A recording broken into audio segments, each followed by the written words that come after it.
siang, saya Nimade Pradani SPD, calon guru penggerak angkatan 7 SMP Negeri Hindu 13 Batu, Kabupaten Gianyar. Pada kesempatan hari ini saya akan mewawancarai kepala sekolah selaku pemimpin di SMP Negeri Hindu 13 Batu mengenai bagaimana seorang pemimpin memberdayakan sumber daya alam. Silakan Bapak.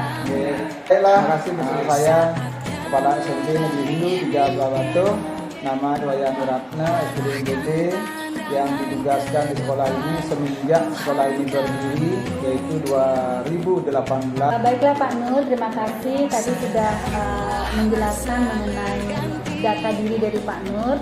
Nah, dari kepemimpinan Pak Nur di sini menjabat sebagai kepala sekolah di calon guru penggerak, ada 7 aset Pak Nur dalam pengelolaan sumber daya alam.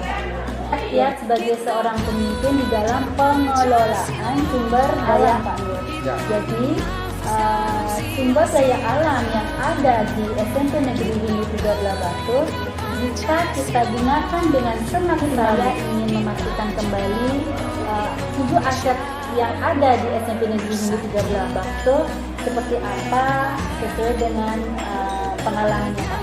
Silakan Pak Nur. Ya, terima kasih. Di antara 7 aset yang Ibu bilang, kalau saya bisa mulai dari yang pertama, itu adalah aset modal manusia. Ini kita sebanyak 30 orang guru yang kami ajak, setidaknya sudah mendapat status GPT itu 25 orang. Kemudian yang sudah mendapatkan kesempatan mengikuti TPG dan lulus itu sudah ada 7 orang. Kemudian yang sudah mengalami proses termasuk yang lulus CGP 6 orang, P3K itu ada lolos teman kita 11 orang guru pindahan PNS, walaupun baru 1 orang guru dan 1 PNS tata usaha, serta saya sendiri PNS, berarti bertiga. Kita di sini kan mengajak juga pegawai sebanyak 8 orang, yang PNS 1 orang, kemudian ada THR. Jadi modal manusia yang ada di sekolah SMP Negeri Hindu 13 Batu sudah mampu dipakai untuk sumber yang positif pada saat memunculkan budaya positif dalam proses pembelajaran atau mengurus administrasi di sekolah. Kemudian aset yang kedua itu ada aset sosial.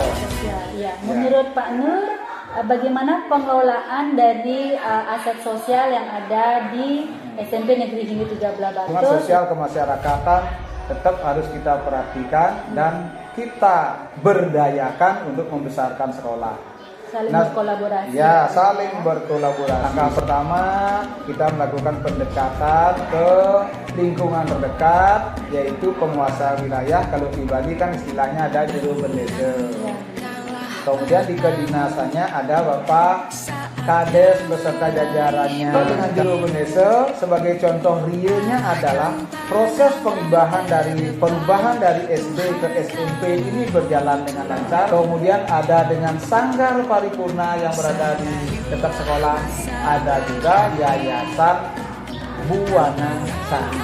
Jadi itu sebagai aset sosial di mana berkolaborasi dengan hal-hal yang berhubungan dengan kemajuan dari murid-murid kita ya Pak Nur ya.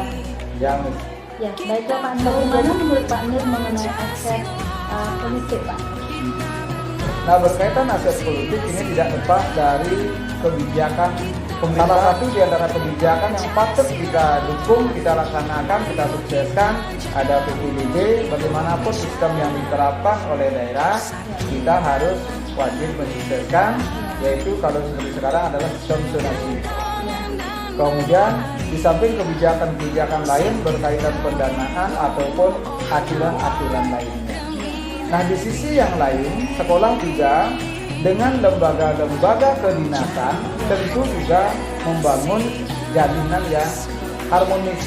Salah satunya diantaranya yang sudah kita bangun dan kita laksanakan adalah dengan puskesmas terdekat ada di Kramat, dengan BNN juga kita jalin komunikasi yang baik dan kerjasama. Nah, berkenaan dengan aset fisik Misfi dapat saya jelaskan bahwa satu dari luas lahan ukuran SMP di zaman sekarang sih sudah termasuk relatif cukup, yaitu 36 aro.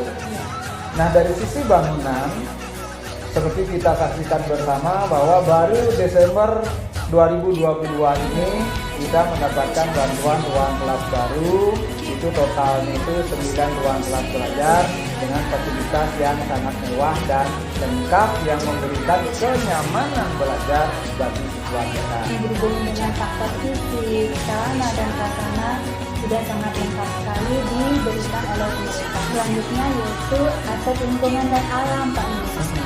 Nah, aset lingkungan dan alam, nah seperti kita jalani bersama, kita berada di wilayah Purno, itu adalah termasuk daerah pariwisata, beberapa villa, kemudian jalur transportasi ke Kota Gianyar itu sangat di lingkungan sebagian masih persawahan, sehingga udaranya yang mengalir begitu segar dan sehat. Sangat membantu pada saat anak-anak merasa bosan dia di sekolah, dia akan keluar, tentunya di bawah pantauan Bapak dan Ibu guru untuk bisa menghirup, merasakan alam sekitaran yang asri, Pak Nur. Ya. Jadi sangat mendukung juga. Lanjutkan ke aset agama dan budaya, Bapak Nur.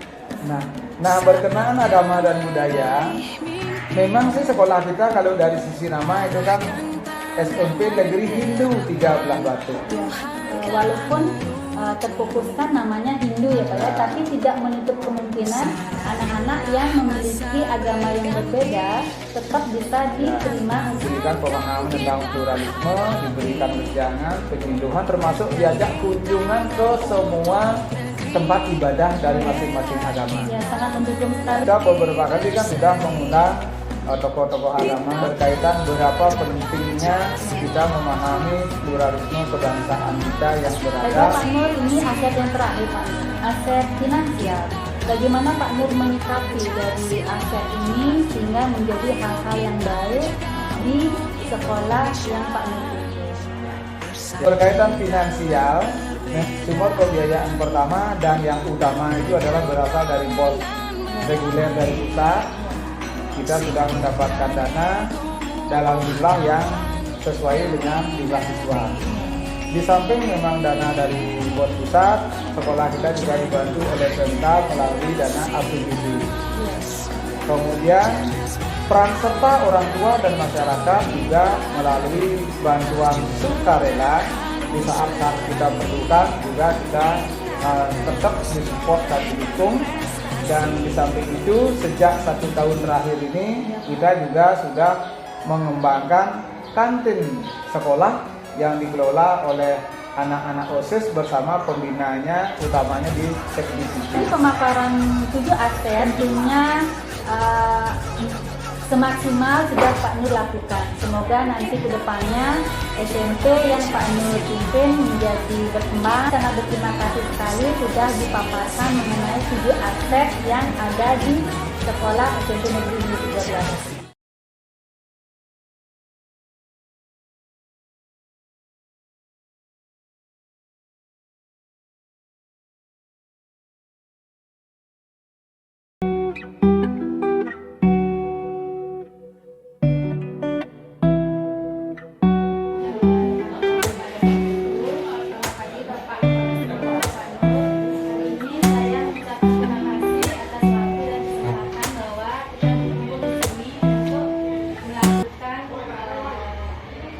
Pemetaan aset yang sudah kita miliki di SMP Negeri Hindu 13 Batu.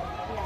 Jadi pemetaan aset itu masuk dalam program CGP angkatan 7 modul 3.2 di mana kita harus memiliki harus memiliki hal-hal positif pada saat kita mau memetakan aset-aset yang sudah ada di sekolah kita ini. Jadi apapun yang berbentuk kekurangan, nanti jangan kita memakai hal itu sebagai hal yang negatif, tapi kita pakai dan ubah hal itu menjadi hal yang positif. Ya, jadi 7 pemetaan aset itu seperti apa? Mungkin Pak Mega bisa memaparkan 7 pemetaan aset. Seperti Ya, pemetaan aset yang saya ketahui itu ada modal manusia, kalau nggak salah ya bisa. Ya, modal manusia. Modal manusia.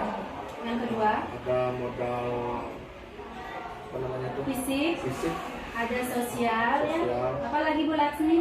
Ada agama, ada budaya, lingkungan, dan finansial. Jadi finansial. Jadi manusia itu seperti apa contohnya? Guru-guru. guru-guru. Guru-guru ada Sudah kepala sarjana. sekolah, ya.